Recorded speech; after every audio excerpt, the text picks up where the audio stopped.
Hello everyone and welcome back to another exciting episode of Experience Kills. I am your host Ben, and as always, well not quite always, but often, I am joined by my main partner in crime, Richard.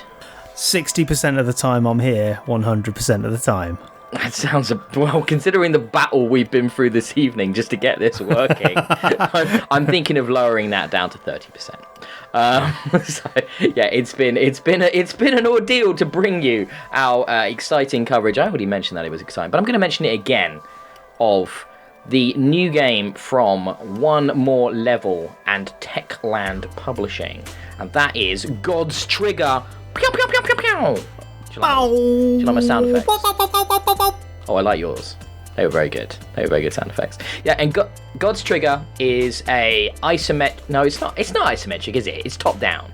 Yeah, it's not isometric. So it doesn't look like Diablo 2. Get my terminology correct. It's a top down sort of twin stick action shooter, kind of reminiscent of games like Hotline Miami and Mr. Shifty and Party Hard and Serial Cleaner. And you mentioned one as well, didn't you, Richard? Which I wasn't aware of. I mentioned an old game. You know why? Because we're called Experience Kills, right? You're supposed to know these old games, not reference stuff from 3 years ago. Because you're super, super old. So I was like, you'll know. I'm really old. Yeah, so I looked at this immediately and thought, hey, that looks a bit like Loaded from the PlayStation 1. And I haven't played that since 1995. Let's have a look. It rings a bell. It's the same. Loaded. Can you remind me? Well, it was a top-down shooter that looked a lot like this. Okay. It had a soundtrack by Pop Will Eat Itself, which is the main reason I bought it, because I thought, yeah, that sounds cool.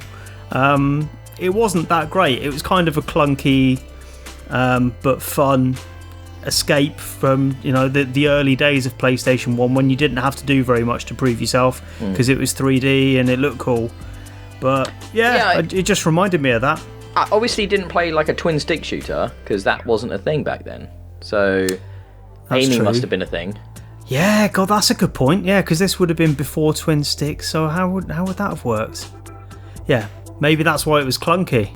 But let's get. I think we should probably talk a bit more about God's Trigger, the game. Yes. Yeah, the game we're ostensibly here to do a review discussion of. And yeah, so basically you play as both an angel, a fallen angel, and a demon, Harry and Judy. I'm not really sure why they have those names, though I think it might be because there's a little bit of sort of crime noir vibe going on to God's Trigger, and it's got a suitably OTT setup and story to go with the kind of hyper violence that really sets the game visually apart. I really actually like the art style of this game. It's got quite a striking, almost cel-shaded look to it. It's quite colourful and over the top, and they go crazy with the gore splatter and the blood all up the walls and over the floor and all the bodies that get left in your wake.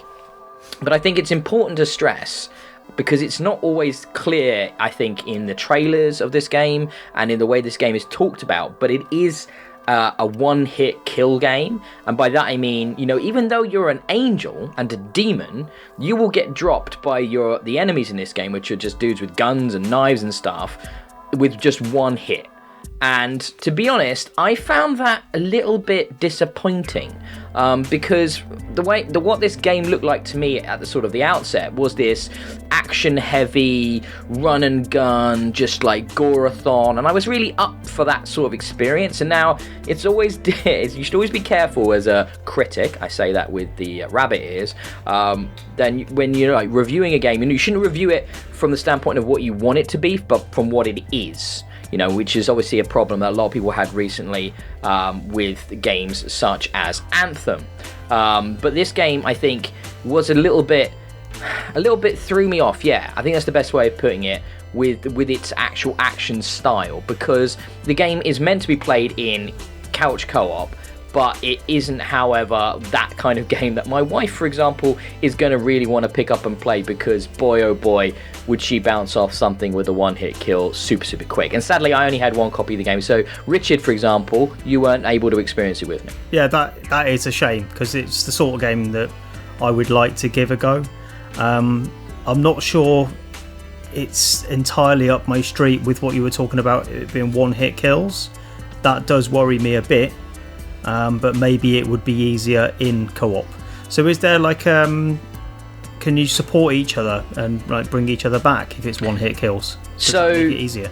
Yeah, I mean, when you're playing as single player, the characters inhabit exactly the same place, so you can switch between them at any time, and that is important because both Harry and Judy have very different forms of attack and special abilities and things like that. For example, Harry can slow down time and bash through walls. Judy can teleport and move around a little bit more quickly through sort of like certain types of environment and stuff like that.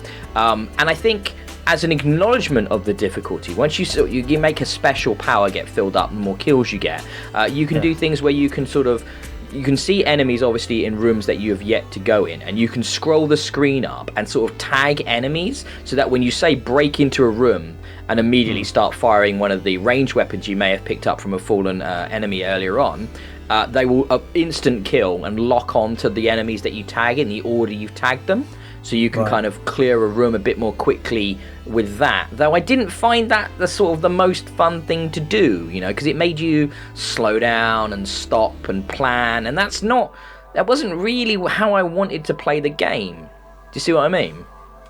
Yeah, I got that feeling from the guys that did Bastion. What was their second game called?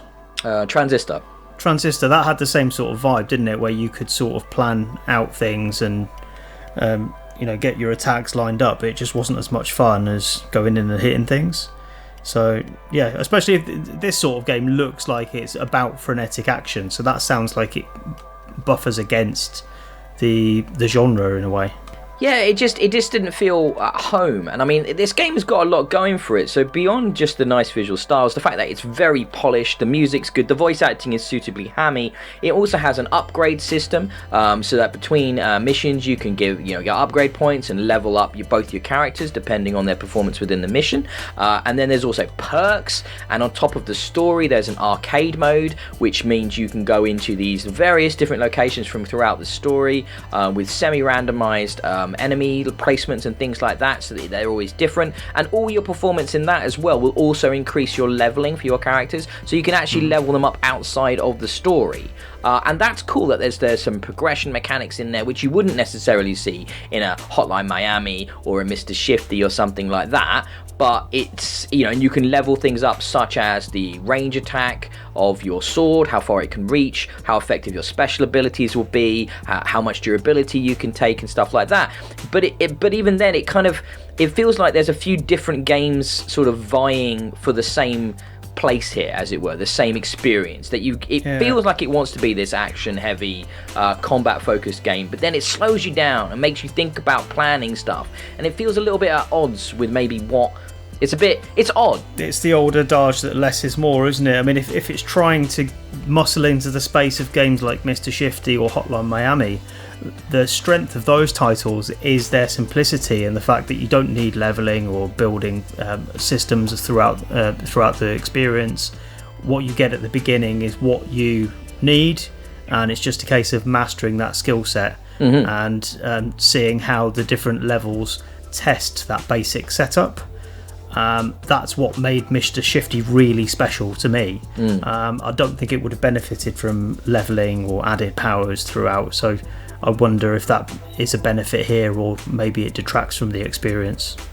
Yeah, I mean, if you're watching the video version of this, you're seeing me die so much. And obviously when you die, it's there is checkpointing in the story, but it's to a point where you've still got a lot of enemies to clear and face, and it just feels like at times you're just sort of throwing yourself against the wall until you get that perfect connection of attacks and runs and placements.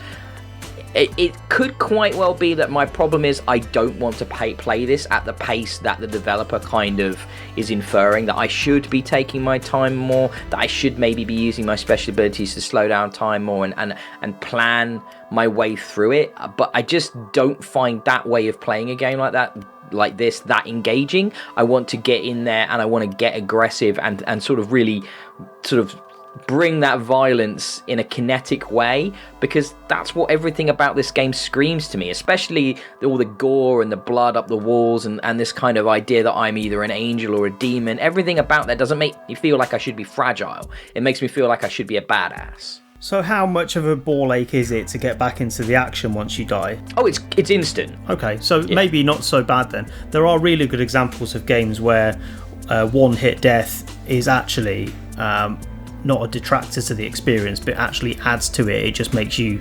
It really pumps that one more go feeling and elevates it to like every couple of seconds you just get in that burst of, right, I'm going to do it this time. Stuff like Meat Boy, you know, where you might die hundreds of times, or Celeste, you just think it doesn't matter how many times you fail, you know you're close. So does this come anywhere near that sort of experience? I think it's interesting because what you're talking about are puzzle games, and I think you could consider Hotline Miami and Mr. Shifty also like action puzzle games. It just isn't a puzzle game. The environmental design, the level layouts, the enemy placements, they just don't feel that well thought out. They don't feel like they're thought out to make you really sort of consider your engagement strategies. They just feel like dudes thrown in a room half the time, which makes it feel a lot more like an action game, a straight up game which is all about just getting in there and getting dirty and killing as many dudes as possible as quickly as you can. It just fights itself, I think, in its style and its setup and its design. And it's a shame because the game has a lot going for it, and I know I've been quite critical of it in many ways, but it's got a really good look. It plays really well. The controls are very, very smooth and responsive, and everything that you'd want from a twin stick shooter is there in that regard. The fact that it has those co-op options is really cool as well. It's just that I wasn't able to sort of test that out. But I can only imagine how frustrating it would be. Co-op with single hit death. You know, does that force a full restart? Does that mean, can you get brought back? I mean, does that make you go back to a checkpoint every time? It's a shame I wasn't able to test that, but I think, you know, the fact that that's something that's been added into the experience is pretty cool. I mean, you can see that there is some skill on display here from the developer. One more level. This is not some little indie amateur project. This does feel like it's starting to approach, you know, the triple indie area of development. So it's a difficult one to wholeheartedly recommend, but I think if you're interested in a challenge, and if you're interested in the kind of the setting and the style of this game, watch some videos. You know, watch the video hopefully that you've been watching right now. If you've been listening, I'd say definitely check some stuff out. But it's a curious game. It's a curious game. It's difficult, but it does feel quite rewarding when you clear a level and beat a boss and things like that. Yeah. Okay, so it's called God's Trigger. It's out this week? It's out this week on all the major platforms, I believe. I'm just going to double check that so I don't get me information incorrect. Yeah, Steam, Xbox One, and PS4. And obviously, you know what you got to do, people. You got to like, you got to subscribe, you got to stick to this channel like glue. You got to find us on Twitter at Experience Kills. You got to find Richard at Colonel Red and myself at DIYE. And while you're at it, subscribe to us on Spotify so you can get the audio-only versions on the bus with you or down the gym. And we're also on iTunes if you want to still use that. And we've got a raw RSS feed if you don't like either of those things. And I don't actually use either of those things for my podcast, so I just use the RSS feeds. So lots of options for sticking to Experience Kills. Thank you for joining me, Richard. Thank you for having me. Eventually, technical problems abound, but you know, look, we're only semi-pro here at Experience Kills. We do what we can with what we've got. Semi-pro? That should involve some form of payment, surely. You get paid with my presence, Rich. I've explained this to you. You know, payment is me talking to you. That should be enough. Okay, I'll have to make do with that. We'll be back very soon. Lots more coming from us all the time. So, bye-bye. Bye.